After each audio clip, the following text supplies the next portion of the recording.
marker. Is it going? I don't know. There we go. Now we're rolling. Now it's going? Yep. Oh, get the marker. Where's the marker? Say hello. I don't know. Okay, we're good. We're live, friends. Hi, Emily. Hi, guys. Yep. Oh, get the marker. Good afternoon. Okay, we're good. We're live, friends. Hi, Emily. Hi, guys. Good afternoon. I don't want to hear ourselves. Okay, hold on. We're just getting the final setups here. Technical things, Every time we do this, there's some kind of technical. You ready to roll, babe? I'm ready. Okay. It is game on, my friends. I need a marker because it feels powerful. I want the big marker. Okay, as long as I have a big marker, I feel powerful. That's the key right there. That's key. So, hi guys! Welcome, and we're excited to have you here. Thanks for being with us. This is super exciting stuff. I am super excited. Yeah, Seriously. we've been talking about this for weeks now and really excited about it. We're going to answer some awesome questions today and hit some big topics. Yes. But first, I think we want to celebrate. I wish we were all together so we could like throw on some music and have a dance party because you guys have been rocking it so well. We got our first big batch of weekly reports. And you guys were nailing it. Nailing the 3-word alarms, the affirmations, declarations, choosing your emotions. I loved seeing what emotions you were choosing. Hitting goals, consistency, going on dates, more intimacy, better parenting, more positivity. And it was just like every night we were just like, yeah, more stuff. We'd be reading emails and like, yes, this is awesome. We're doing it. It's so exciting. So keep it up. Yes. Keep up the pace. Way to go. That was so awesome. Go ahead. No, I was just reading. I'm just saying, okay, next level stuff now is where we're going. Because as we start making progress, and we're going to diagram this all out, it's going to be awesome today. Today is good stuff. So get excited. Get your notebooks out. Make sure you got a journal. Turn off phones. Get rid of distractions as you can. Don't get rid of your children. But kind of get ready. Because we're going to diagram this out, that like even when we start making progress, it starts feeling really good. There's this path of mastery and growth and progress, and we all kind of bump up against these walls, and that's actually what's been really exciting. Thank you so much for sending really great questions. I think every day we're getting solid questions, either in the Facebook group or email. And they're coming in like, this is great, I'm going making momentum, but I'm stuck. Well, or you may not be to that stuck point yet. Like, you might just be like, this is awesome. This is making a big difference. You know, we've had people say, I'm amazed at how much transformation is occurring. I'm amazed at how much the little things make a big difference. And so you might be like, this is great. Like, I am set. I've got my stuff, and I'm going, and this is awesome. And what we want to do today is kind of, if you are feeling stuck or if you're still humming along thinking this is amazing, we want to prepare you because it's inevitable that you're going to reach a stuck point. And we're bringing a rain cloud on my party. Okay, but it's the truth. And we want to prepare you for that and teach you how to get past it because there is a way. We're literally going to draw it out. We're going to diagram it so you guys are like, it totally makes sense. You'll see it all. So we're getting super excited about this. People are already in the chat box here commenting. So if you have more questions, throw them in the chat box. You got comments. Yeah, we changed the volume. We move everything closer. So we're improving the volume and everything. Getting this going for you guys. Okay, ready? Excited? Yes. Should we go back to this? Starting with our story? I don't know. Let's go back. Let's start so with our there story. we was. There we was. That's great English. With this whole idea of the getting stuck, and maybe it's not a stuck, it's also a plateau. We've been studying personal development for a long time. At least the whole time we've been married, 18 years. You started before that. I think I kind of started a little bit before that. So, you guys, yesterday I turned 41 years old. And so I started going after it when I was 16. So that's what? Do the math. Hard math is 25 years. 25 Don't make me do math. years. Not on camera. Math on public. I think 25 years. I've been going after it. So we had made lots of progress and growth, and we had created extraordinary things in our lives. I mean, we were traveling with our family, living abroad, learning languages, having like amazing experiences, like things that we knew we had manifested and created, and like that were on our vision board. Like all of these things were happening, and it was awesome. And we had some lows, and we'd been able to climb out of them, and we'd had tons of highs, but we kind of eventually reached this point, and it, of course, we also had more and more kids along the way. So, then we had like all these kids, and we reached this point where, like, if it was at least a couple years, if not longer, where we really just felt like we had kind of flatlined. Like, it was just like, we're not really going anywhere here. And we were like, what's up? Like, what? Like, we know all the stuff. And it was kind of interesting because we kept coming up with or seeing opportunities for more growth and learning. But it cost money, and we didn't really want to invest that kind of money because we're like, well, we know all this stuff. Like, we've read all the books. We've gotten mentored. We have paid for programs in the past. It was like, we don't need that.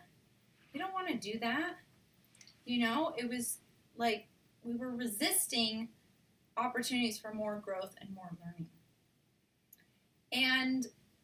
But we kept saying, well, what's the wrong here? Like, why do we just keep like kind of going along at this slow, lame plateau?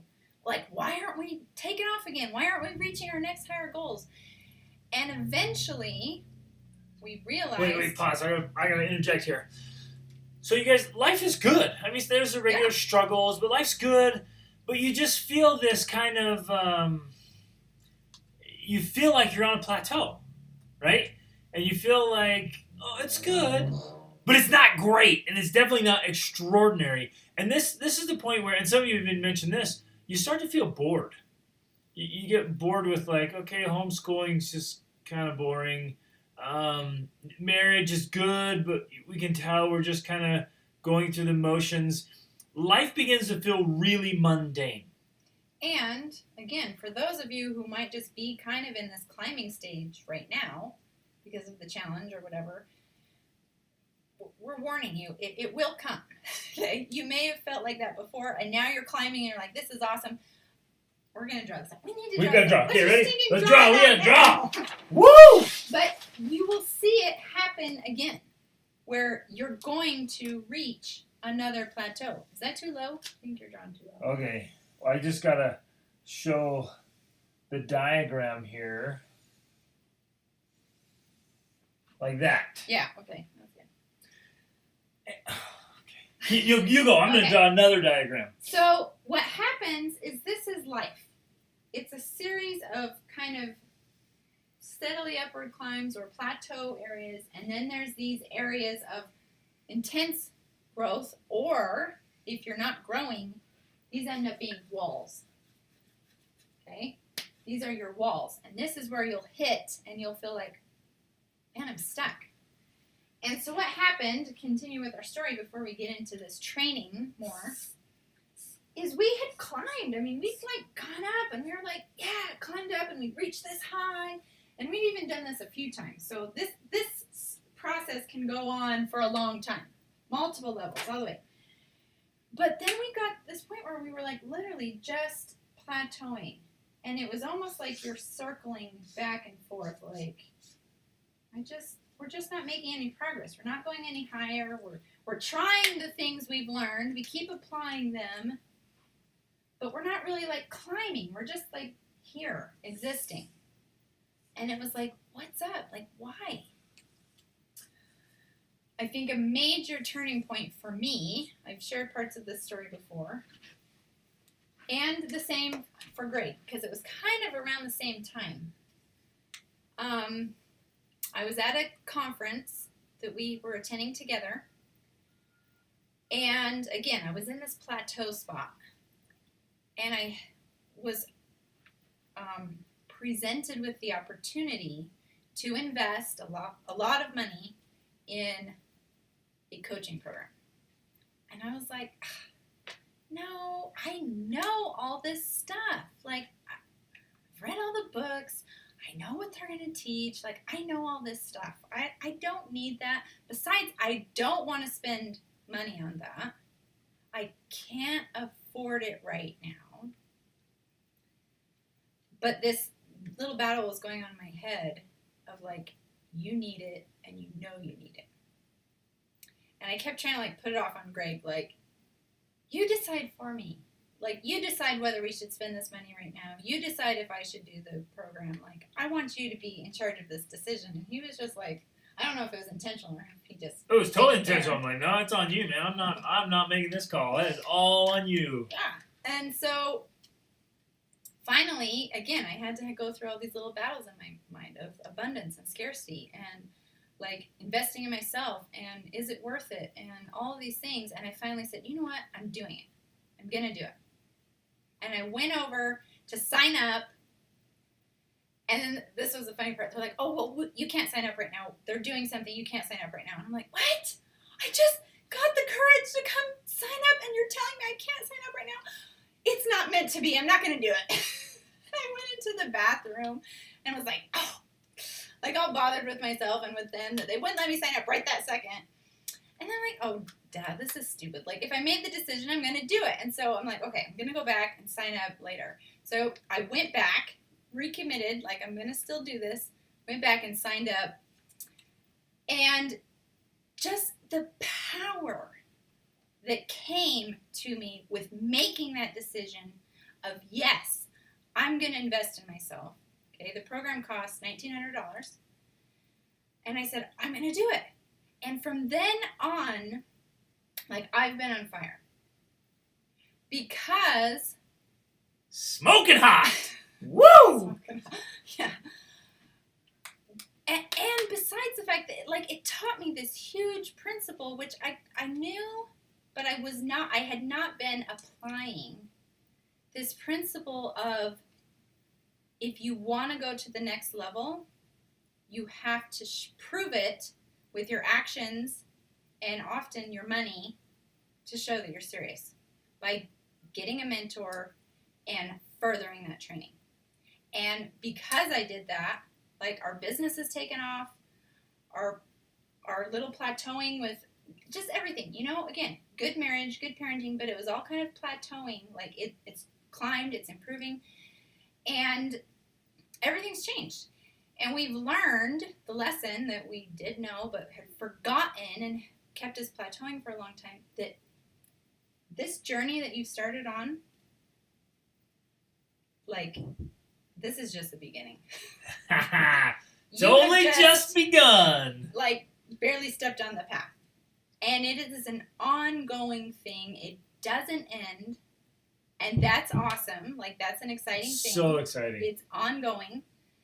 And, like, this is the path, but it doesn't end. You've just begun. Yeah, and there's never the spot, you guys. We get going. Looks like it's pausing here. Hold on, let us see. Hold on, technical stuff. For some reason, it's not flowing. So if you can still hear us, we're going to keep going, but we're just checking technical difficulties. Okay, it looks like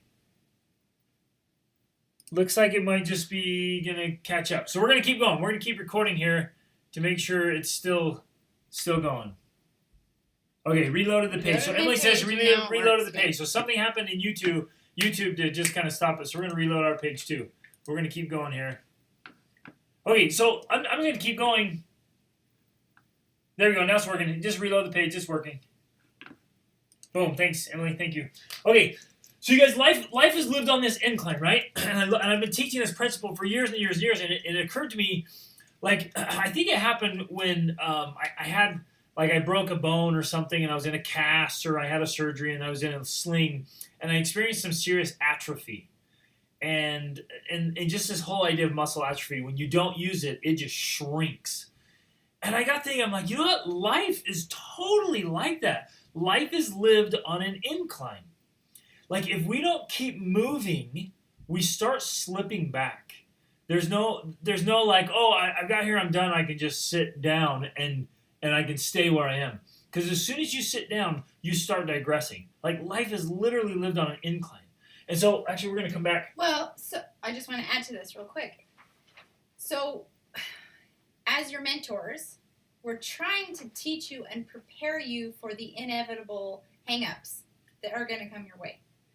And we don't need to tell you guys this. We're getting your questions. We're like, ah! Yeah, like, how do I change this mindset? How do I change this pattern, this habit? Like, how do I get past this spot? I'm stuck. But some of you are saying, okay, well, these little things, they're awesome. They're making a big difference. And we're like, yes, great, that's true. But what will happen is if you take these little things that we've taught you and you keep applying them, right now maybe you're climbing like this, but eventually if you just keep using those things, you'll flatten out. And you'll be like, well, I'm still doing all those things. Like I'm doing my words, and I'm doing my, little tracker, and I'm tracking all my stuff. You're going to plateau. It will just happen. So we're trying to help you prepare for that so that you know what to do when it happens. Okay, so let's dive into this here. Can you guys see it now? Everyone's caught up? You reloaded the pages? Just let us know if you can see it. We're going. I don't want to have any problems. I don't want to ever catch this. Okay, so you're living life on an incline, and what happens is you get coming along, and you're making progress. You're coming up, right? You're coming up this incline, and then you hit this wall, okay? And I put a little sad face on this person because when you hit the wall, it gets so frustrating. You're like, how do I get up to this next level, right? How do I make that difference? And for some of you, with the 20-day challenge, you've already popped up on the next wall. And you're smiling, you're feeling fantastic, you're starting to make progress here. But every one of us will come up against these walls. And when we get into this space, and we'll even say words like, man, I feel like I'm stuck against a wall. And we start hitting it, and we're just bouncing and turning. And if we don't keep taking consistent action, well, this is where I want to come back. Remember to the live training? Remember the 4 types of actions, you guys? There's 4 types of actions that every one of us can take. We can do nothing, which leads to failure. And again, if you're doing nothing or self-destructing, 1 or 2, you literally start sliding back down. You start digressing, okay? You can do normal action, and normal action just keeps you right there against that wall. You're spinning, so you're not sliding backwards, but you're not going to hit the next level with normal action. And then the only real option is extraordinary action, right? So if you're taking extraordinary action, all right, we're getting there. Here's the page. Boom. So normal action will just kind of keep you spinning right here. It's not enough to get you up the next wall. You got to make some changes, some transitions. So like you got to turn it on to get up to the next level. The problem. Yes, Rachel. For most of us. I have a question. No, I have a comment. The problem for most of us is that when we hit the walls, whether it's this wall or the next walls, we don't know what to do. So we might be doing extraordinary action with things we already know, but that's not going to help us because there's another level, and there's a secret helpful person up here called a mentor, and they need to tell us what it is we need to do. Because if we keep doing the same actions we've been doing that got us this growth, it's only going to keep us here. It's not going to take us to the next level. And even if we keep doing extra of it, you could have, 13 words on your phone as an alarm. It's not going to take you to the next level because there's new things you need to learn. There's new tools you need to learn. And you guys, this is exciting. We're giving you the long term here. We're not like, oh yeah, do this and that's all you ever have to do. Like we're giving you the big picture, the long term for the rest of our lives. And we're committed to this. Rachel and I committed this years ago. We are all in. This is our life. This is our life. For the rest of our lives, we are climbing. We are growing. We're investing in ourselves, in our personal growth. Because we got to bring the tide, right? I've shared this in some videos. You got to bring the tide.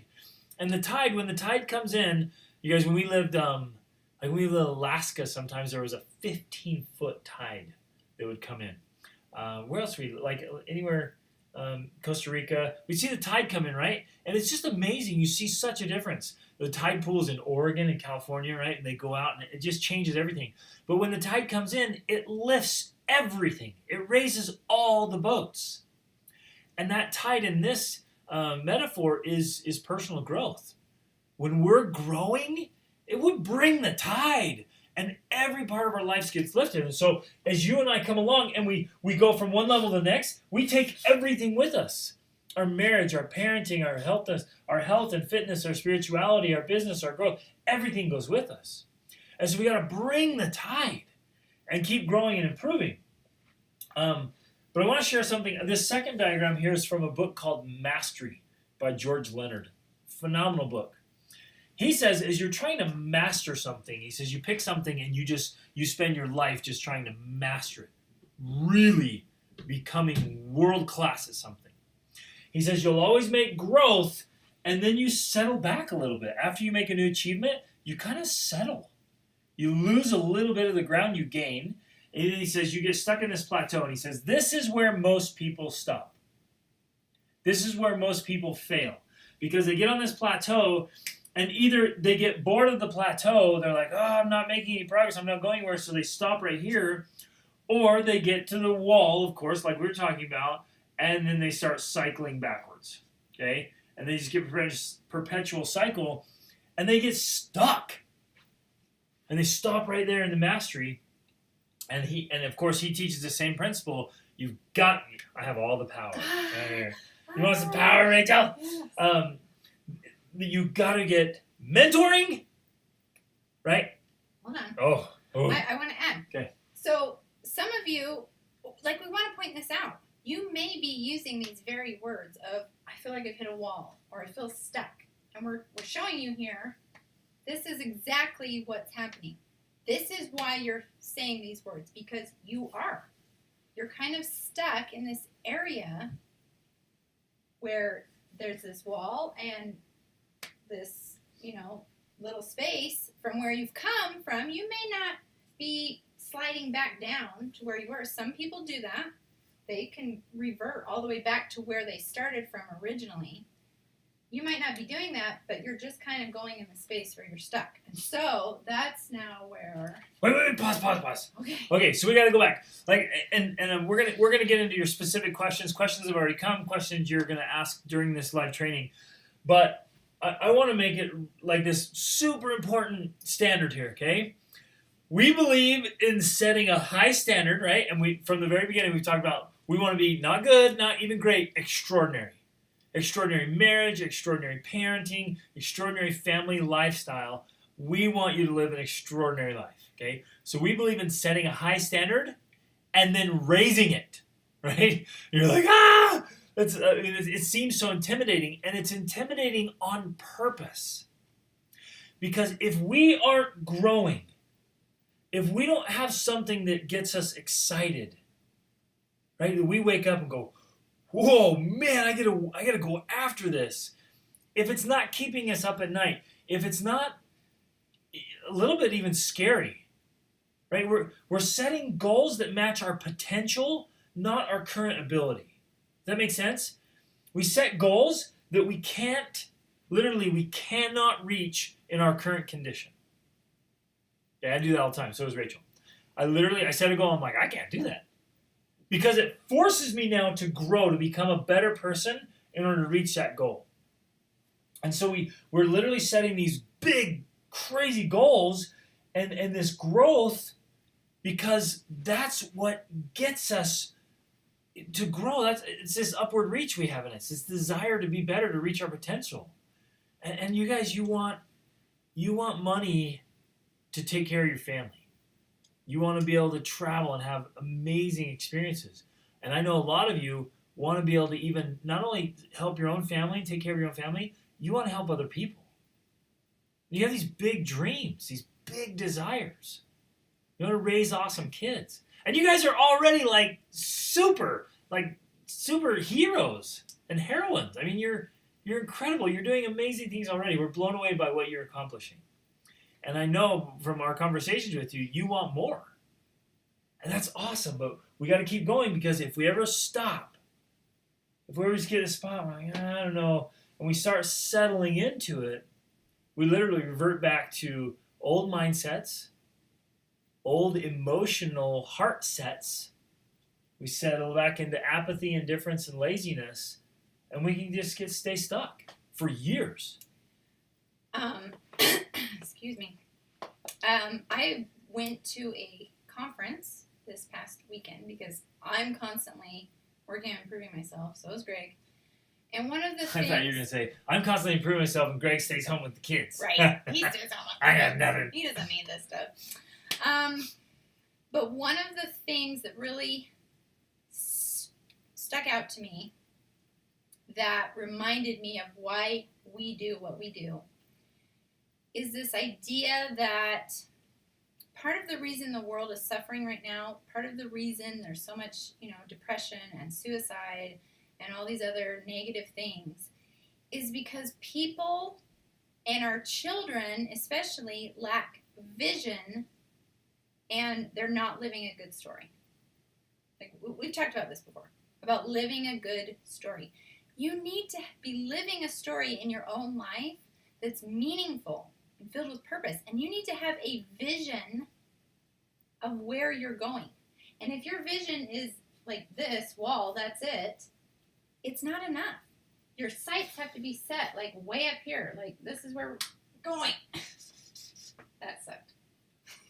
That's a sucky marker. But anyways. Use positive words, Rachel. Oh, I'm sorry. That was not a...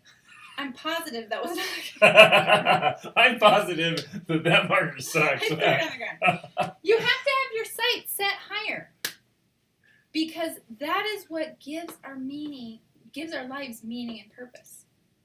That is what inspires us to rise above our challenges and to grow. The reasons we feel alive are because we're growing. Otherwise, we're not growing. We're dying. And so this is what we want you to get. Like, we want you to have vision, and we want to help you have vision, and we want you to help your children have vision so you can live a great story. Okay, I got to jump in here. Ready? Okay. I'm so excited about this. How many of you have some challenges with technology in your family? With devices and device addiction? How many of you just throw in the chat like, yeah, yep, I got that? I mean, how many of you can relate to that, where you yourself are just kind of, you turn to a device as kind of an escape, or, I got nothing else to do, I'm bored, you turn to a device, or you have device addiction where you're watching Netflix or playing video games, or the kids are constantly going to it. And I know some of you have already responded. I suspect most of us are having some kind of conflict or even battle with our children and the amount of device time that's happening, right? And I get questions like this all the time coming in from all over my YouTube channel and Instagram, all over. Like, how do I help them get off the device addiction? How do I help my kid get motivated, excited? Like, I get this one a ton with teenagers. How do I get my teenager just to get out of bed? This is kind of a little side bonus here. Yeah, this right? is huge bonus. It fits totally with this. Like, but it's come up a ton. Like, how do I get myself motivated and driven and going? Like, how do I actually take action? And then the big one is, how do I get my kids to do it?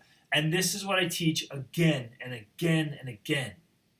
They and you have got to have this big vision, this big picture that you can see even from all the way from back here. If it's so far away, but it excites you. And every time I meet a person that is totally flatlining and unmotivated and just dragging, they stay up late, just doing nothing, they sleep in, they're just dragging through life. You know what I'm talking about, right? They're alive, but they're not really living. Almost without exception, when I ask them, they don't have something they're looking forward to. They're missing this piece. And for our teens... There goes our alarm reminder with our words. Be bold. Especially for our kids. That's really kind of what's happening. The science behind video games and screen times, even social media, is that they're like immediate dopamine hits. And so we want that. We want dopamine in our lives. And if we're not getting it because we're stuck or our kids are stuck and we're just kind of cycling and circling back in these areas of life, like we're looking for something to give us some sort of excitement or meaning in our life, and that's where we're getting it from. And so that's one of the challenges. But that was a side little training there. We are now going to get back to this, because this is where we're going, and this is what we want to talk about. With our story that I shared, my story that I shared, and, this whole thing about plateauing and hitting the walls, right here. This is why. This is the number one mistake that keeps us in those plateauing areas, that keeps us from getting to the next level. When we hit those walls, it's because of these things right here. Whoa. There's 3 of them, but they're actually all just one thing. It's very exciting. But before we get into this, what are the symptoms? What are the symptoms if we don't do these things? What happens? Why don't you share with us? Because I just mentioned a couple things. Oh, awesome. Okay. Flatlining, plateauing, feeling stuck. Like I find, and as you study the lives of great men and women, which I've been doing for a long time, it's easy for us to get this a lack mentality, a scarcity mentality. We literally start feeding our doubts and our fears. Have you experienced that? Where you get in this place now, and you might be like, yeah, I think I want to go somewhere, I want to do something, but literally your mind and your heart are dominated by scarcity and fear and doubt. Interestingly enough, this is where it can get tricky, is I've also seen it in our own lives. Sometimes the scarcity and the doubt and the fear look like, well, I'm just trying to be responsible, and I just want to make the wise, responsible choice. I know for me, in my life, that's been the case. When I was afraid and didn't want to sign up for that coaching that I told you about, is because I was trying to make a wise financial decision. I didn't need to spend $1,900 on that right then because it wasn't worth it. And so that is actually a very difficult thing to notice and recognize, because we all want to be financially wise. I mean, that's a good thing. And realistic. That's another word. And we want to be realistic. Yeah, that's another thing that comes up. Well, I'm trying to be realistic. We all want to be those things. But because the reality is this is not realistic. And this is not wise. Like, you've got to take bold action to get here. And a lot of times bold action is not realistic or responsible. And your neighbors think you're crazy. Can I share? And your friends and your family. Can I share a story?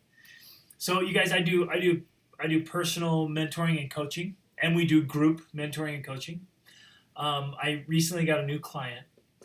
She's been stuck. Okay, where's the chart? We're going back to start. This is such an inspiring chart. I'm so stoked about this. Okay, she's been stuck right here. And a lot of other, it's kind of funny. Like we can have one of these for each area of her life almost, right? In other areas, she's like, boom, she's nailing it, doing great. But in the area of health and fitness, she's stayed back. And she told me that. She's like, I've just been stuck here. And she had a story that, I mean, it was just boom. As soon as we started talking, I'm like, oh, there's your story. You've been telling yourself that for a long time, haven't you? And she had her negative affirmations. She had her negative story, and it was all stuck. And you guys, we had our initial coaching session, and we set up her whole plan, right? And she set a goal to lose 90 pounds this year, right? This is her year. And we're going to go out and we're going to make that happen, right? Whoa, so exciting. But she's been stuck here. And as it was all coming out, we were talking about it, literally dominated her thoughts and her feelings, just dominated by fear and doubt right? And worrying about what other people say and think. And it was just repeated again and again. And so you get in this cycle and you stay there. And that's what happens. And so whenever you're thinking like, well, I need to change this. I'm done. I am so done. Enough. We have to say, okay, how am I stuck? And how do I get out of this? Ooh. Okay. Oh! Our papers fell off. No. Let's think. Hope so. Okay, we better get them going here then. Okay, so number 1, the first mistake we are making when we are getting stuck is that we believe we do not have to keep learning. Okay? When we're on our little plateau, when we've started making changes, we've started implementing some new things, we've got some alarms going with words, we've got a vision board up, we've got, whatever, all these little things that you've been doing with the challenge. You're like, this is great. It's working. It's making a difference. I know everything I need to know now. That's a mistake. I got this. Because we tend to think that if something has changed our life in some way, that it will continue to change our life. But that's not the case. Like we were saying before, when you're back here, you may get past this and get up to this level. But you will then get stuck on this level unless you keep learning new things to take you to the next level. You guys have heard that, right? That what got you to this level will not be enough to get you to the next level, right? Like whatever it was that got you there is fantastic. That got you there, but you've got to switch it up. You got to now.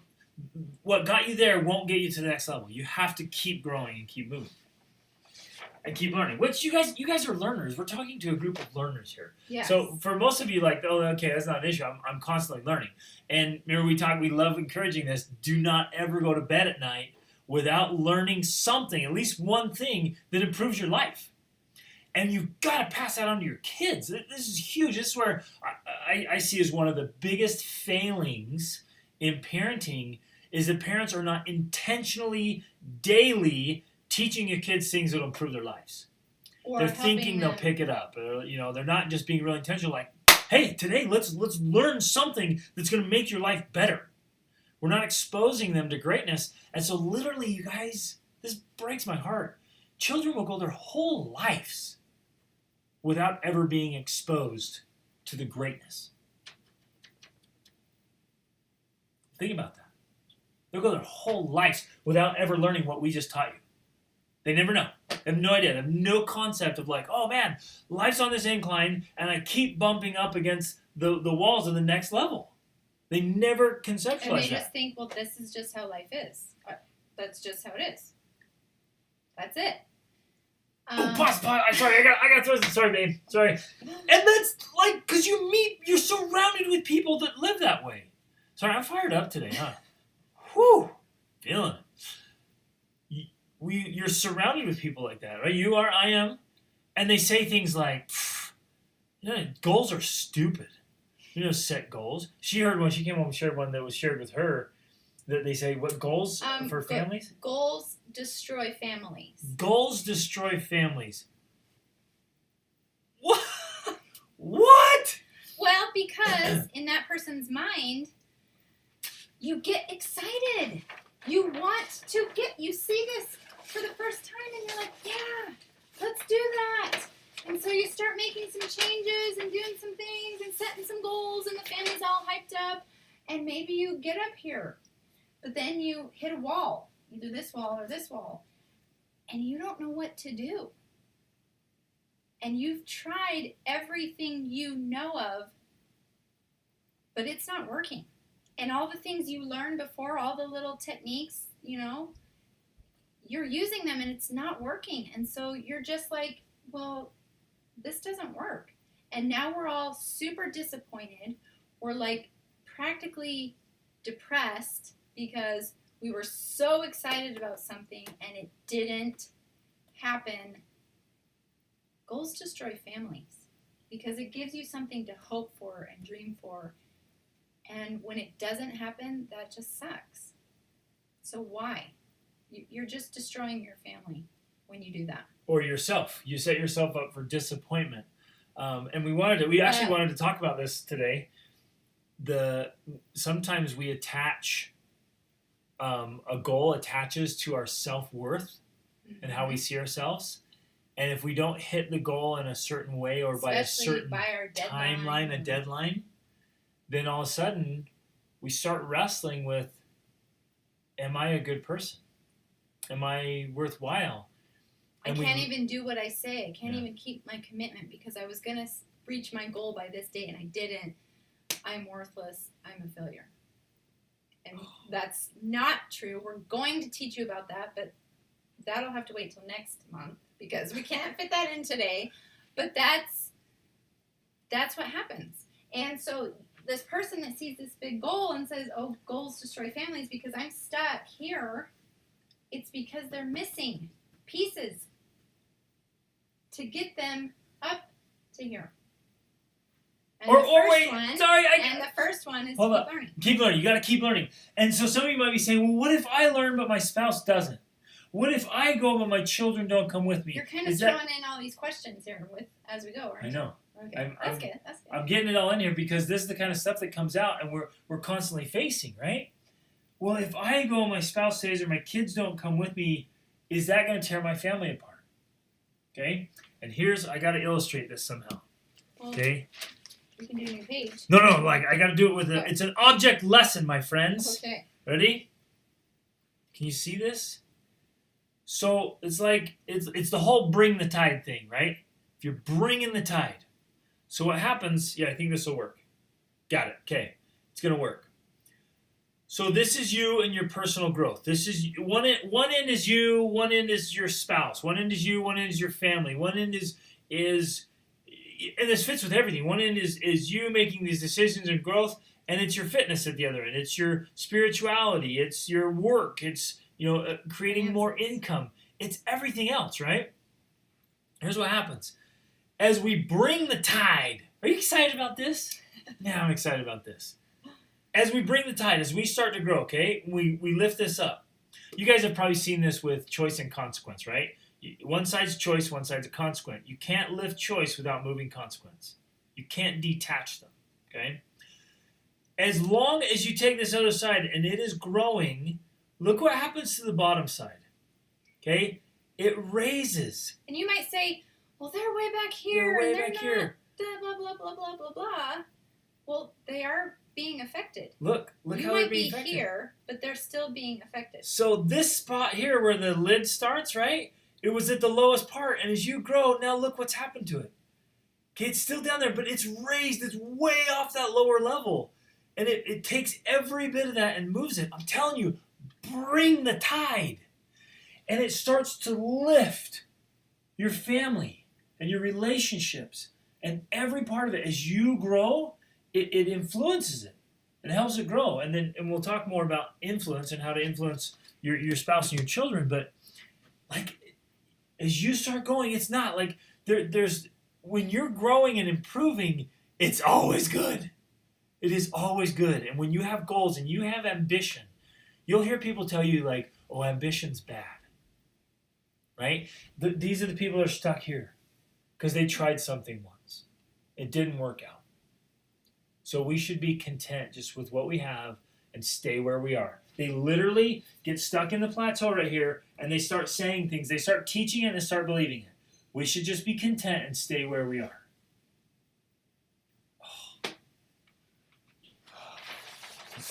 I'm going to cry. Don't cry. Don't cry. Okay. Don't cry. So in order to not let that happen, the first thing here, or the first mistake you'll make, unless you keep learning, is you'll get stuck. Now, I just wanted to add, again, you could be doing awesome in one area, but another area is not so great, your fitness or your finances or your parenting.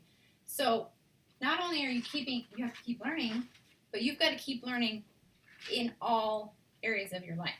So it's a very holistic thing. This is why this is a journey that takes the rest of your life. Because there's always more to learn in one of those areas. And sometimes you'll focus a whole bunch on your finances. And then you're like, okay, we need a little more help in the parenting. So you focus a lot on that. And then, well, let's work on the marriage and let's work on the business. And there's always something that needs some extra attention. And so you're constantly learning new things in that area and then switching to a next or doing a lot of them simultaneously. So one last thought. Anything in your life that you want to improve, you got to study it. Mm-hmm. Okay? Now, let me throw this out there. Like, marriage. How often, and you guys, you can tell. You can tell if someone, I can predict someone's future. I can tell if they're going to hit their goals or not. Because if they're studying it, they're reading things about it or getting inspiration and motivation daily on it, and they have an actionable plan. They're working on their mindset towards it, right? They're doing the alarms and the affirmations. They're rereading their story. They've got their vision board up, and they're looking at it, and they're taking action. They're learning. I'm done. They got it. They're unstoppable. It's as good as theirs. But if we're sitting around, like, listening to the radio and watching TV and just twiddle-farting around, like, not doing anything, you're going to have a hard time getting your goals and making improvements. Does that make sense? So whatever we want to improve, we have to study. Marriage, parenting, health and fitness, finances, intimacy and sex. I mean, all of it. Everything you want to improve, you got to go after, right? And voraciously. And again, like Rachel's saying, you'll pick one, you go with it and kind of go along. And our goal, you guys, we keep telling you this, everything's holistic. We want to bring the tide for your entire life. So you're in the best shape of your life. Emotionally, you feel so at peace and so full of love. Mentally, your thoughts are controlled and directed. Right? Your spirituality, you're connected to God and just feeling fantastic. Like this, every area of your life, you're getting that extra income you want. Right? We can help you start designing a business that brings in the extra income so you can live the lifestyle you want. It's all of it included. But learning's the first piece. Always be learning. Okay. The next piece.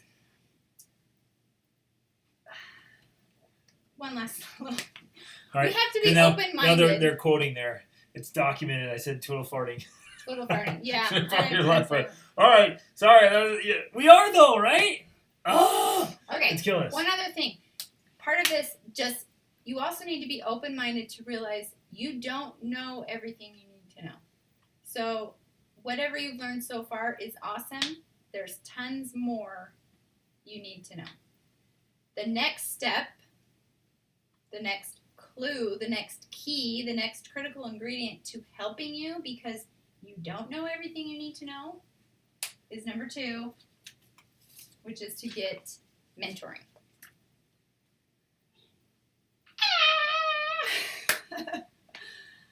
This piece right here is like so critical. This is like rocket fuel. Okay, this really is. This right here is the rocket fuel. Like when I told my little story about us plateauing, we had been mentored before. We had gotten mentoring before. And we're also voracious readers, so we've been mentored by all the books we've read. But we kind of weren't making the progress we wanted because we weren't getting the mentoring.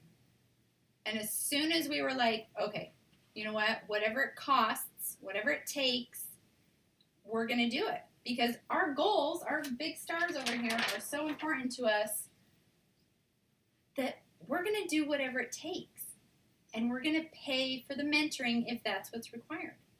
And it's amazing the rocket fuel that paying for mentoring like adds to your life.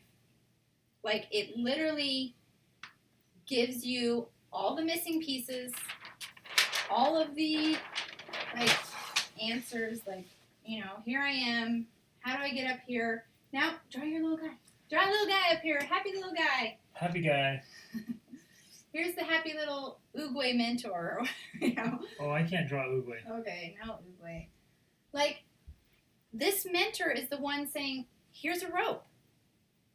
Here's where the steps are. Like, here's the little, right here. Here's the handholds. Okay? We still have to do the work. We're the one that still has to climb. We still have to do the things every day. But if we're confused, like, here we are going around and around and around, and we're like, well, I've tried everything I know. That's because you don't know what's next. You don't know what it takes to get up here. That's where this mentor comes in with the crazy hair. I should have done it with your hair. Well, but it's not me. This can be anyone. This can be. But it is her. It is her. Isn't she awesome? And you guys, we got to celebrate right now. We have to praise you and celebrate with you. You're in this. You're getting mentoring right now. You ponied up. You got some skin in the game. You joined the School of Awesome Sauce. You're in. You're getting mentoring. This is fantastic. You're here. You're watching this. And we are privileged to be one of your mentors, but we know we will not be the only mentors in your life. There's mentors for everything. And we want to teach you the principle, though. Whether we are your only mentor or you have hundreds of them, the principle is you need to be seeking out mentors. You need to be looking for them in all the areas of your life. Fitness, health, eating, marriage, sex, parenting, finances, business, everything you can think of, you know. If you love scrapbooking, you need a scrapbooking mentor, you know. I mean, everything you want to do in your life, if you want to do it well, you need a mentor. And if you want to take it to a higher level, you need to pay that mentor. Because there's something here that's intimately connected with the law of abundance, that when we're willing to pay for help and teaching, like, that's a major message to the universe that you're serious about this. And you also take it more seriously. Like, you're like, I've paid for this. I'm going to get my results. I'm going to follow through. I'm going to take action. I'm going to do whatever it takes to get my goals and make it happen because I'm taking myself seriously and I'm taking this seriously.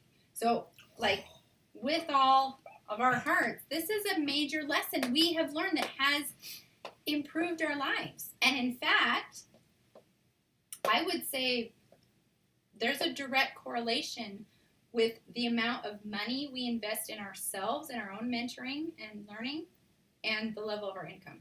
The more we invest, the more we make. Well, and the level of the quality of our life and our lifestyle and our marriage and our relationship with our kids and just everything in life. You're like, when you take this seriously and you're spending time and energy and effort and thought and money and other resources into bringing the tide and making the changes, like getting up to the next level, again, it levels up everything. It takes your whole life up. It's incredible. I got to share. So I just started a couple different. You guys, in my personal mentoring, it's not cheap. It is expensive on purpose. One, because it's extremely valuable. It's like total transformation. But two, because like this is the level of commitment. And so when my clients sign up, I just had this amazing couple. They started.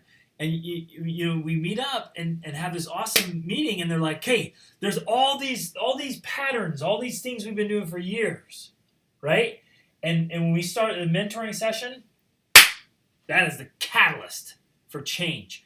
And they have committed, they're invested, and we're giving them workbooks. I'm giving them assignments, and it's time to make some changes. And stop with the old habits and the old patterns and the old thinking. It's awesome and it's exciting. And there are a few things that I get so much meaning and fulfillment from is watching people transform their lives. It's awesome. And the biggest reason we're sharing this with you is because based off our own personal experience,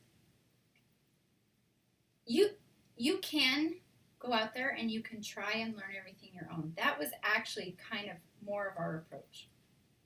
We were the people that were like, we got this. Like, give me some books. Let me watch some videos on YouTube. Like, that's all we need. And that took us a long way. Like, it took us for it took us on a far journey where we experienced amazing things. We achieved incredible goals. But I honestly believe that if we had invested sooner in ourselves and in our learning, that we would be even further in our journey, that we would have made more progress. And so, again, we're just sharing this with you because we want to share our lessons with you. We don't, just to be clear here, we don't care if you mentor with us or not. We love you! We love you, and we want the best for you. And the best for you might not be us, and that's fine. But we do want to teach you this principle that this makes a difference in your life. Seek out mentoring and be willing to pay for it. Oh, that's awesome. Okay, next thing. Finally, third here, and then we've got a bunch more questions that we're going to go into more training about. And if you guys have questions, start throwing them in the chat. Yeah. Throw them in the chat box. The third thing. Dun, da, da, da. Da, da, da. Yeah. And we've talked about this before. But this is a critical part. Like, you have to have this tribe of people that you can connect with. You have to have people that, like, believe in you. And, like, when you tell them your dream, your big star, we need to put a star on here. When you tell them your big star goal, that they're not going to discount you. And they're not going to be like, you can't do that. Greg mentors youth. And he was mentoring this girl, and she just told us yesterday that he taught him about setting big, dumb goals, demanding, unrealistic, meaningful, and bold. And so this girl was like, I want to go on a trip with my mom to Scotland. And she was like so excited about it and so stoked, and she was doing all this research. Never been out of the country. Yeah. Like, I exposed this idea to her, and she was like, seriously? Like, is that possible? I'm like, yeah, you can do it. You can make this happen. Dream big. Go for it. And she's like, oh, I'm going to do it. I'm going to do it. I'm going to connect with my mom. We have this common dream. This will help our relationship. I'm going to do it. And she goes after it. She starts doing research on flights. And I guess she was doing it with her dad. And her dad saw how much the tickets cost, which you can always find deals. They were looking in the wrong places, so they saw this big astronomical price. And he said, oh, well, you can't do that. That's not going to happen, especially this year. Just shut it down. And shut her down. And we were just, like, heartbroken hearing this. She was telling us this, and we're just like, this is just so sad. Because when your tribe tells you you can't do something, what's that going to do to your life? I mean, it just breaks my heart. Yeah. Well, and what's even more heart-wrenching is realizing we've done that to our children, too. There are times when they come in and say, Dad, I want to do it. Pfft, can't do that. And luckily, I've caught myself, and I'm becoming a better parent here, and I've made those mistakes, and I've gone back to them like, I'm really sorry I ever said you couldn't do that. Because instead of, we start to teach people, you can't. And now we've totally transformed our parenting, our own lives, to say, now we respond to our kids, how could you? They come with some big, crazy dream. All right, how could you pull that off? Or they may come to us and say, I can't do this. And we'll say, well, wait a minute. How could you? Right? And we start giving them this mindset, this power of like, how could you pull that off? How could you make that happen? And you guys, we've got to get around people, surround yourself with people. And that's why I love the School of Awesome Sauce in this community and how amazing you guys are and cheering each other on and making this happen. You've got to get around people that cheer you on and encourage you. And ask yourself, well, how could you do that? How could you pull it off? How can I support you? But if you're constantly around people who are poo-pooing your dreams and telling you can't and you're crazy and you're weird, and you gotta make sure you have that community. Now, we're sensitive enough here and understand maybe your spouse or your kids or your close friends or your family members are like, that's dumb, right? And why don't you just settle down? Why don't you be content? That's crazy, right? Come back to reality, okay?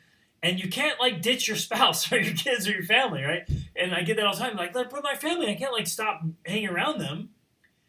And first, we got to tell you, we understand that because our family, when we started living our dream, oh man, we had some doozy conversations where they were like telling us we were crazy and irresponsible, and like, if you don't come back and do things the way we think you should do things, you're lost, and you're lost worthy. Spiritually, you're lost mentally, you're lost emotionally, you're socially, like, I mean, rough stuff, and it would hurt, and we'd be like, are we crazy? Yeah, and you question, are we crazy? Is this insane? And sometimes you really wonder, like, am I really just irresponsible and crazy and making stupid decisions? And that's when this tribe and the mentor become even more important, because then you can ask, am I crazy? And they can give you feedback, and they'll say, yep, welcome to the tribe, the crazy people. Exactly. So it becomes super critical, especially if it's within your own immediate family, that you have some sort of outside support and influence to help you, because otherwise you will just forever be stuck right here somewhere. You will. That's just what will happen.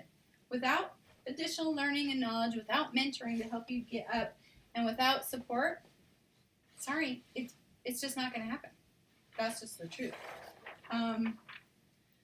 We are technically out of time. If you want to stay longer, great, because we've got more questions. I wanted to cover this really quick because you were talking about setting that goal, like with that girl that wanted to go to Scotland with her mom, What happens is we get this idea, we get this vision, this goal that we want, and the first reaction is, well, how are we going to pay for it? Or how are we going to do it? Or how are we going to make it happen? And that is the wrong question to ask right then. In fact, that needs to move down to the bottom. And the first question you need to be asking is why. That comes up here. Why? Because when you have a big enough why, then the how will figure itself out. And that's true. That is so true. You need to have the big enough why. Then you can ask, what, where, who is it going to be with? You can ask all those questions, but then you can ask the how. And in fact, we've got some awesome training on vision boards that I think we'll do next month. Are you taking down notes of the things we're covering next month for sure? Vision boards. We've got some awesome training to get into more detail on vision boards that help you figure out this how in a super easy, stress-free way that also helps you to release limiting beliefs and negative thought patterns. So you want to see that. You want to get that. Okay, hold on. I got to jump in here. Okay. And we got to go back here. Because what Rachel just taught us is so powerful. You've got to have this big why and the what, right? And when you get that, here's what happens. And this relates to a lot of the questions. So I was looking over the questions again, and we got to hit these. These questions are so good. Some of the questions are about like the scarcity and abundant mindset. Like they keep saying things. I just find myself going back to scarcity. Have you guys experienced that? I know I have. Like when you want something or something unexpected happens, the car breaks down or there's extra expense or you lose something, whatever, So one of you just lost your phone in the bottom of a lake in Thailand. And sorry, I feel bad for you. I've done that. That actually happened to us one time at a very low point when we were literally running out of all our money. Like every cent counted, and we were living in Costa Rica, and he jumped in the pool with the phone in his pocket. Because there was one of my kids, something was happening with the kid, and I'm like, I gotta help, and I jump in with an $800 phone in my pocket. Gone. And you're like, why? Like could this get worse? Like, why? So right? We've been there. We totally understand. We get this, man. It's happened. It feels like the sky's falling and everything's going against you. And at that point, it seems unbelievably challenging to be positive and to think abundantly when you're surrounded by scarcity, seemingly. I I feel like I should share this story in contrast, because that experience happened probably 10 years ago or more in Costa Rica, and at the time we were filled with scarcity thinking. A couple of months ago, while we were in Mexico, we were recording videos and things for our marriage course, and he left his phone sitting on a park bench in the centro, in the town of Mexico where we were. I'm kind of feeling vulnerable right now. We're showing dumb mistakes I've made. Okay, so it's like I usually really take care of my phone. I real protect it. I really am good about it. Morning, and it was we nuts. Were trying to hurry and get this video and done. I set things up, and we're trying to set up, and Rachel's like, I just don't like it here. It's not working. It was too noisy. We had a timeline, and I'm like, this is so frustrating. And I always carry my phone in my back pocket, and I sat down, and I was like, So I just set it down, and I was setting up the camera. We're ready to record, and she's like, we can't do it here. We got to go. And I was just like, okay. I grabbed the camera and left. And I left my phone sitting on a park bench in Mexico. So after we'd finished the videos, so it's been like a half hour, 45 minutes now, we go back and realize the phone is, first just realized the phone was missing, and then thought, we left it on the bench, and of course it's gone. But I want to share the story because now our mindset was very different. Of course, your immediate thought is kind of like, this kind of sucks. But I think immediately both of us went into positive How do we get it back? How do we get it back? Or not even just how do you get it back, but worst case scenario, it's gone. Okay, we'll figure it out another way. We missed the pictures. There's probably some notes on there that we might lose. That sucks. But if it's gone, it's gone. And you guys, we've practiced this for years. It's almost instantaneous recovery. Like, and this, anything comes in where it's like, you think through it, you work through it. Okay, worst case scenario, this is what would happen. We can deal with that. It's an opportunity. We can handle it. Good things are coming to my life. We literally think like that. Okay, it's an opportunity. We're going to learn something. Good things are coming to our life. We believe that. But I also, besides accepting that if the phone was gone, it was gone, and we'd have to buy a new one, I went through this process of envisioning receiving it back. And it took some time. We had to go through process. Pause though. Like, this is where those point, you guys, and I want to share this. I know it seems kind of crazy, but you got to understand this mindset of serendipity. Serendipity is when you're looking for something good and you find something better that was unexpected. Okay, and if you start believing these things, and I know that sounds crazy, but if we get our mindsets right and we start believing in abundance, even when scarcity things are happening or negative things are happening, we start believing in positivity. We start believing that good things are coming our way, right? Because we see what we get what we expect, and we see what we're looking for. So we start believing that. So I'm like, I'm going to go ask. So I went. Just to add, even to the point where this went through my mind. If the phone is gone and he loses it, it must be for a better and higher purpose. And I accept that. That if the phone's really gone, then it's for a reason. Right. Okay. Somebody else needed it more than I did, or something. Whatever, right? We have this mentality. So I walk over to the bench where it was, and it was actually there was somebody sitting on the bench past it, and so I went up to this woman and I said, "Hey, did you happen to see a black phone?" And she looks at me, she's like, "No, I didn't see anything." And so I was like, oh well. And I start walking away. Okay, I'm done. I'm like, okay, it's gone. I'm walking away, right? I've done my part. It's done. I'm accepting it's gone. This guy calls out to me. Okay, I didn't ask him. He calls out to me. He's like, hey, are you looking for a black phone? I'm like, yeah. And he's like, oh, it's sitting right here. I'm like, what happened to it? And he's like, he said, I saw a mariachi band player pick it up. I'm like, oh. One guy with white hair. And they come into the bands in Mexico, and the mariachi costumes they play. And he's like, older guy, gray hair, and mariachi. He went that way. I'm like, great, thanks. Oh, right? Go that way. I didn't expect that at all. Boom, out of the blue. So I go running down that way. Gone. No mariachis. All right. So I run all the way to the end of the street. No mariachis anywhere. Again, I accept. Okay, maybe I won't find it. There's a police officer standing there. I'm like, I'll go ask him just in case. So I walk down a little bit further. I'm saying, hey, did you see the mariachi man? He's like, yeah, they went back up the way you just came. I'm like, oh, okay. So I start going back up and thinking, well, I just came down. I didn't see him. There's lost. You guys, the timing, you couldn't have planned it, okay? You could not have planned it.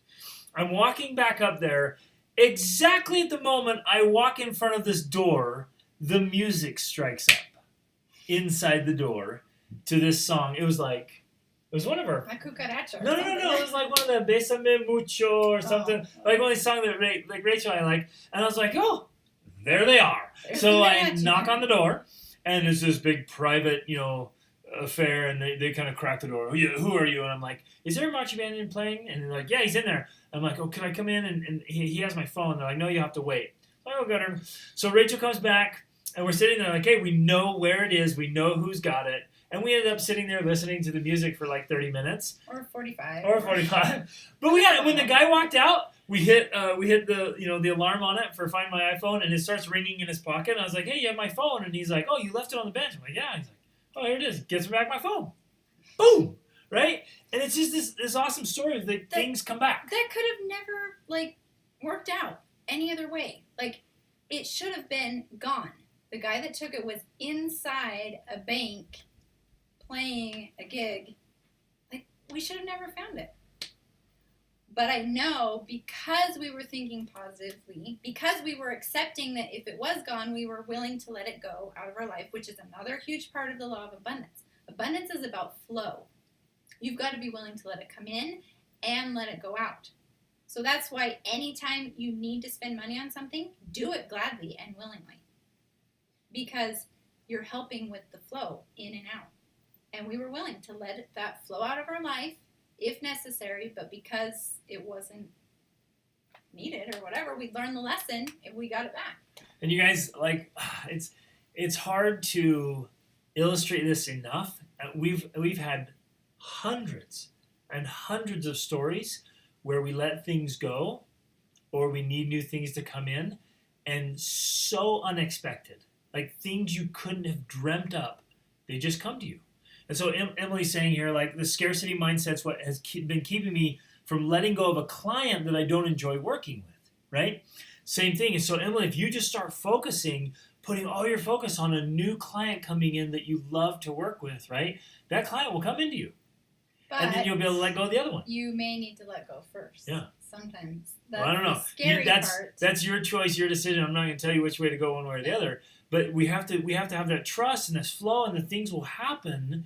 And even in low moments where you're like, gosh, I've got no money right now, and the money we just had to spend on this thing. And one of you talked about running out of money. We're running out of money and losing shoes. Our kids lose shoes all over the earth, and we're just like, oh man.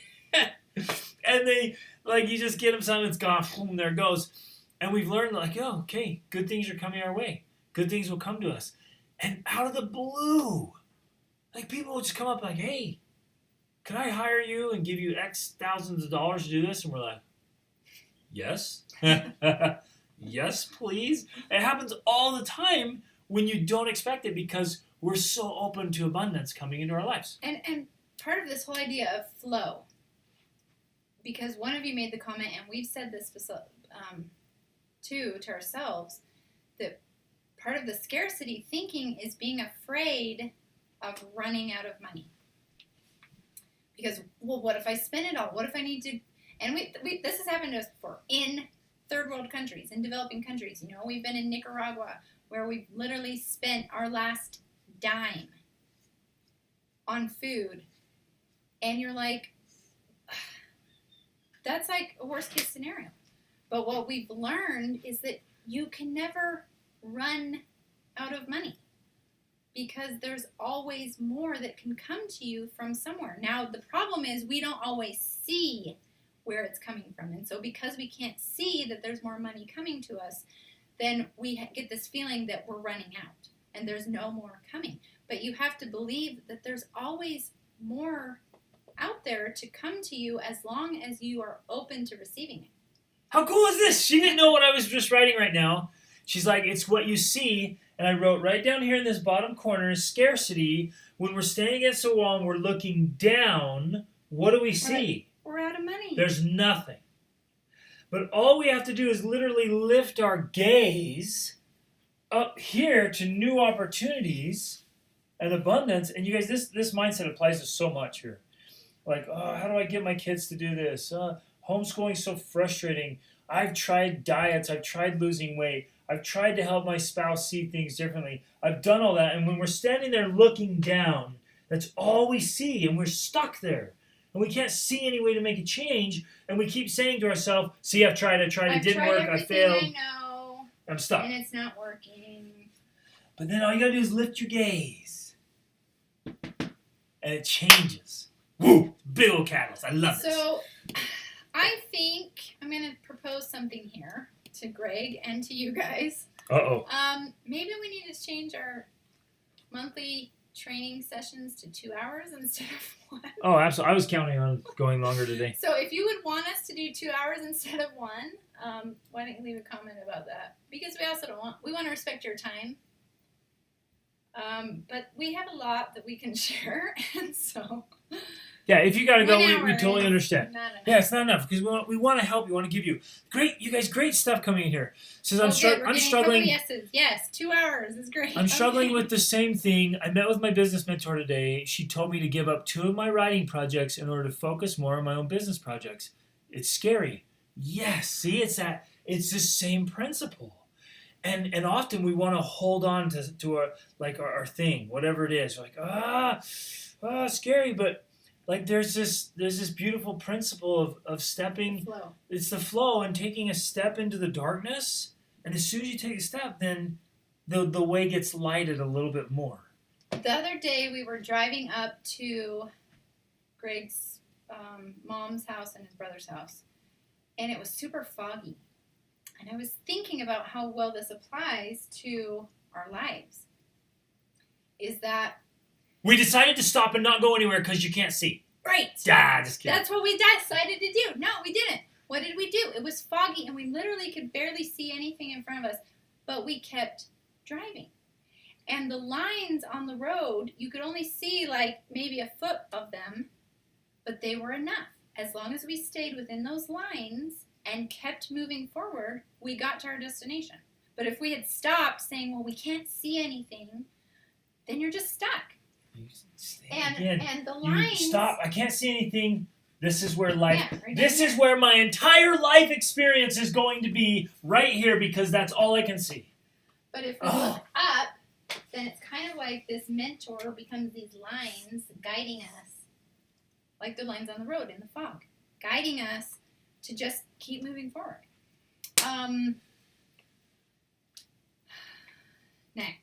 Next question. Oh, man, Andrea. Dealing with morning sickness all day, having a hard time getting things done. Yeah, we've been there. I've never had morning sickness, but I know someone who has. Yeah. And we were living in this heavenly cottage in Devonshire, in England, just below the moor. I mean, it was just like the dream. And she was in bed for 3 months. No, actually not there. Well, not there. Like we were there. I started in bed there, and then we had to move to Germany. Basically, and then I stayed in bed. Her whole first trimester, man, she was just... I was going to say useless. Never useless. Never useless. I was making a baby. But she had a baby, a bun in the oven, and so we understand. We understand the morning sickness and getting things done is tough. Sometimes Netflix is what you're going to get done. Yeah, serious hugs to Andrea, and like if it's the morning sickness, try with the mindset. It'll help. I believe that it can help make it. You guys, it can help make tough situations better. But it won't always. It depends. Like sometimes it'll change things drastically. Sometimes the morning sickness can go away. Sometimes you deal with morning sickness. 1% better. And the mindset is just like, yeah, it's still here, but I'm gonna still do what I do. So please be patient with yourselves, you guys. Please be patient, loving, and don't think, this. I'm not doing all these things, so I suck. No. There's times and seasons. Yeah, I always get a little self-conscious about this because I'm such a go-getter, gung-ho guy. I'm like, go, and I always want to stop. Okay, like be patient with yourself, be loving, be kind. When he's sick, though, he's not that guy. Luckily, if he has a head cold. I get a man cold. Then he's called on the couch, Rachel. But you know what I do? I seriously escape into my mind palace and I go with a book or something to get me into a good state and get healthy as fast as I can. Right? So we got to be patient with that. Good stuff coming in here, guys. Yeah, serious hugs to you, Andrea. That is a tough place to be. Yeah, so sometimes holding on to something small but guaranteed instead of letting go in hopes of something better. Oh, yes, that actually brings me back because I lost my train of thought earlier, and that was something I was going to mention, especially in a thing like this where maybe we have a client, but we want something different or something more, and we have to let it go. Sometimes we're saying to ourselves, well, I'm trying to be responsible. I'm trying to do the best thing. I'm trying to be financially wise by not letting go of this person. And that's when it's difficult because obviously that's a good thing to be. But I've learned from my own personal experience that sometimes this idea of being responsible or financially wise can be holding us back. Now again, we can't make that decision for you because you need to make the decision for yourself, but you need to be open to that. That sometimes that is actually limiting us and holding us back for the sake of being realistic or responsible. And it almost feels scary for me and Rachel to say that to you. Exactly. Like, guys, be willing to take risks. But be careful. Right? Be safe. And so I'm hesitant to even tell you to take risks. But I'll say, we take crazy risks. We're not financial advisors and blah, blah, blah, blah, blah, blah, blah. We're not attorneys or doctors. CPAs. Or anything else. Yes. So but you guys, any of our advice, do not follow it because it could bring risk into your life. Yes. But we have to say, all we can tell you is what we've done. We take risks. Sometimes and we would never share it because again, what's risky for one person is downright crazy, stupid for someone else. So we're not going to give you very specific examples because every one of us has to decide for ourselves. But I guarantee you, if you probably saw some of our decisions, you would say, you guys are nuts. You're out of your minds! Because we're willing to take whatever risks are necessary, whatever steps are necessary to get us to our... And Rachel and I have talked about this for years. We've asked, would you do it again? Absolutely. Absolutely, me too. And we've done some crazy bold things. And we've had some super duper low points. And huge failures and huge falling on our face and all of these things. Because as you climb these ladder rungs and you get up here, there's a risk of falling. There's a risk of failing. Now, again, to reiterate a earlier point, part of our problem was that we didn't always have this crazy-haired mentor guiding us because we were trying to do it on our own. And so we did have, I think, bigger failures than we would have had we had the mentor. Probably one of the most valuable things of having a mentor is they can help you watch out for potential failures and pitfalls. It's huge. Awesome comment here. So one of the doubts, so you're trying to shift your mindset. We're trying to hit everything. We're trying to be risky, be bold, right? And one of the first doubts or thoughts that come up like, oh, what am I doing? Am I teaching my children to be irresponsible with money? Right? And that's legit. That's a great question and a perfect example there. Like, okay, we're going to take some financial risk as a family or we're going to take some other kind of risks, social risks or whatever. Is this going to be detrimental to my kids? And we try to bring our kids into everything we're doing. And we straight up tell them, like, guys, we're about to spend some crazy amounts of money on investing in ourselves or having this experience. Or we've never been to this country. We don't know anyone or anything. Like, we're going in totally blind. This is risky. It could, it might not work out. And the kids are like, our kids now are like, now they're like, bring it on. Let's do this thing. And if it's not risky enough, they'll call us out. They're like, well, this is you playing it safe?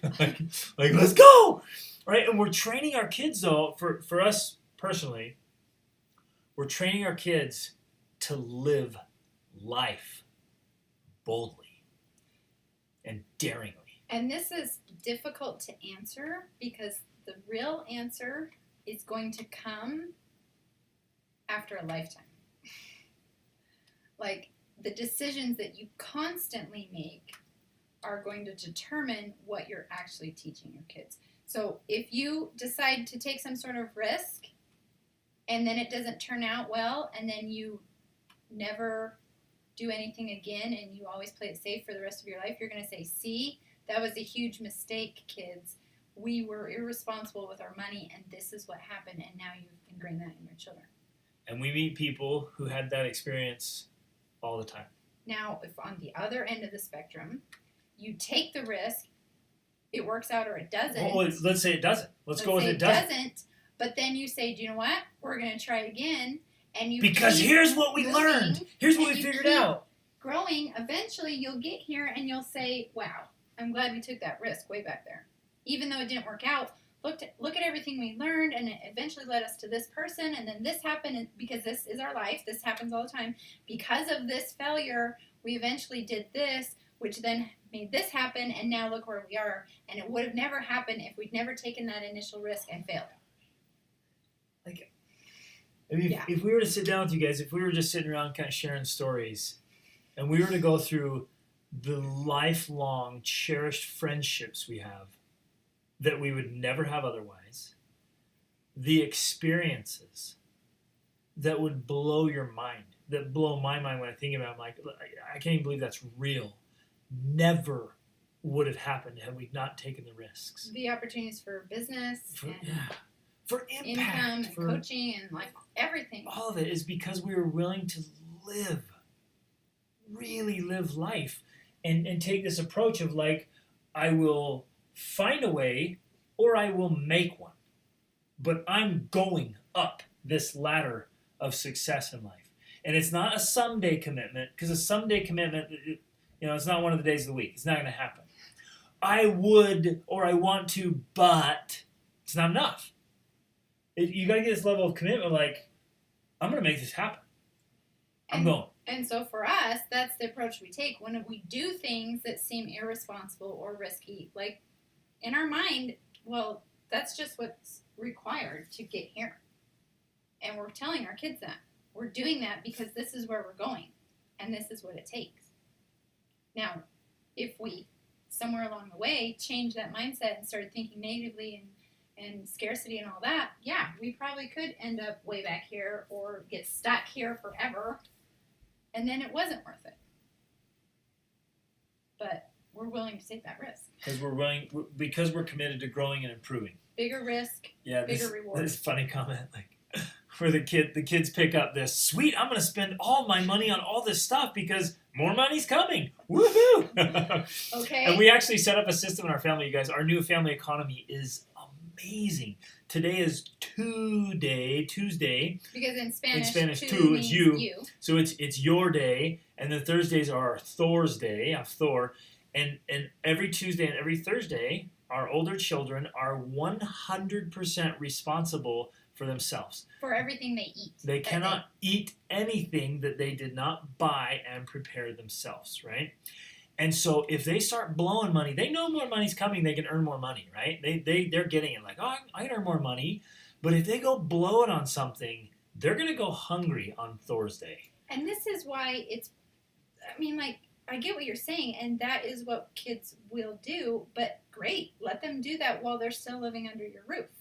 Like, let them fail while you're still there to cushion them. I mean, it's a perfect opportunity for them to learn these lessons before it's too late. Before they move out and they're really starving and they don't tell you. We've had a couple kids. They're like, sweet, and they go out and they're like, buy Chick-fil-A or whatever, and all their money's gone, and then they're like, oh man, now I need to earn some more. But they are learning these lessons because, again, we're not saying, this is where it's difficult. Taking risks and being bold is not the same as financial irresponsibility. Like, it's not the same. Where's that line? It's a hard line. That's guys. a it line really that is. everyone has to decide on their own. And that's why we can't give, specific examples. If we were coaching you one-on-one, we could provide a little more feedback, obviously. But that's not something we can provide in a group setting because everyone's so different. So what is, like, crazy irresponsible for one person might be the right action step for somebody else because that's how they're living boldly, if that makes sense. Okay. Hope that makes sense. What's next here? Let's Is that just. it? Or No. There's. We'll just wrap up with this. Isn't this stuff good, you guys? Is this great? I hope you're getting tons of value out of this. I hope even maybe there's something that we didn't say, but you just you get these ideas. That happens all the time. When you're engaged in the learning process, you'll have your own ideas. Capture them, start implementing them. We have several goals coming in. I want to earn more money to help my family. Get out of an hourly wage or a job I don't really love. Or I'm going to the job, but every time I go to the job, it's time away from my family. How do I create a new income? How do I take my marriage just awesome? How do I have more impact with my family or my neighbor or making a difference in the world? How do I stop yelling and lecturing at my kids and really get engaged in the teaching process, right? How do I turn things around so it's not the same old drudgery and we start creating these battles with our kids and it becomes every time I say this, they react that way, and we create this pattern now, this relationship that starts getting stressed. And I guess I just want to wrap up with this idea of getting really clear on your objective. So we just mentioned several of them that have literally come in like this week. Which we're gonna have to cover. Yeah, we're gonna keep sharing things. We'll keep going. We'll keep going, you guys, and keep sharing. And I'll keep making videos. Keep the questions coming. I'm gonna keep making videos, right? You guys are the best. But get really clear on your goal, that big goal, okay, the big objective, and then really start outlining these steps. What do you know already that can help you get there? And if you don't know, ask. Ask. Yep. That's why you're in the School of Awesome Sauce. And if you need to level up. Some of you, it's not for everybody, but some of you are going to want to join our group mentoring, where we're going to meet every single week. Okay, that's real training, real tight, real close. We're up in the stakes. You got to be ready. It's not for everybody. It's for those who are ready to just okay, I'm going after this. I'm ready to turn on the rocket fuel. Some of you might be ready for personal coaching, one-on-one. But at some point, is this the time when we should mention or hint at what we're going to be offering? So we've got the School of Awesome Sauce. We hope you've learned that it's important to stay in the School of Awesome Sauce so you can let us help you be your crazy-haired mentor to climb up higher. We are thinking about adding a business School of Awesome Sauce that would focus only on business. So if that's something you're interested in, let us know because we're thinking about launching that soon. And I thought you were going to mention the other thing. We also have this package. Because, again, it's holistic, and we just level up. It's not for everybody, but for the people who are yeah, I'm ready to level up. There's this package deal of, it's the Extraordinary Marriage course, it's the Extraordinary Parenting course, and it's a really awesome discount on a full membership, a year-long membership to the School of Awesome Sauce. And maybe the School of Awesome Sauce business. Yeah, and the business. Yeah. But again, it's not for everybody, but if you're there and you're hey, it's time to turn it on, it's time to make some big changes in my life, it's time to make things happen, then you may want to consider that and take action on it. But what you do have to do is get clear, what are my next action steps? And you might include it in your new story, you might include it in your new affirmations. You might set alarms. You might write things all over your walls. You might tell every one of your kids and your spouse and ask them to set alarms on their devices. I mean, you're just going to I've got to make changes and pick the thing that, this is happening. Okay? In the next 30 days, 60 days, 90 days, this thing will happen. Ugh. And you get your integrity on the line. And you get your level of commitment. Because like Brian Tracy said this, the absence of a commitment to excellence is the automatic acceptance of mediocrity, right? We've got to be committed and say, this thing will happen. And so if there's a pain point for one of you where you're this needs to change, I'm done, then you need to choose right there, okay, this, I know what I need to do. I know what needs to change. It's done. And it's going to start with your words, I promise, because our words create our reality. Which we have a training on. Yeah, it's so good. Our words create our reality. The words we say to ourselves, the words we say to our spouse, the words we say to our children, We're literally creating a reality in our family, in our home, in our lives by our words. So it starts with your words. Make them positive, make them abundant, hopeful. We're saying things that recreate the new reality. And then we get to write our own story, which is, becomes so exciting, right? Love it. Okay. I think we better go. Yeah. And I think we will do 2 hours next time because we've got a lot to say. Yep. We've got a lot to teach, and we hope you have a lot you want to learn. So. Okay. You guys are awesome. You guys are the best. Love you. Thanks for being here. Thanks for great questions and comments. Thanks for being awesome people. You know, I meet people every day and observe people every day that literally are going nowhere and they're okay with that. Mm-hmm. And they have no ambition, no hope. They're just like, whatever. As long as I get to watch TV and I got some junk food to eat, I'm good. But that's not you. You're ambitious. You're driven. You guys are superheroes. And right. I literally mean that. I feel it. Like, I know what you're doing and how you're living, and you're awesome. So keep it up. Remember, in every situation, awesome is always an option. And of course, reach upward. Reach upward. Love you guys. See ya.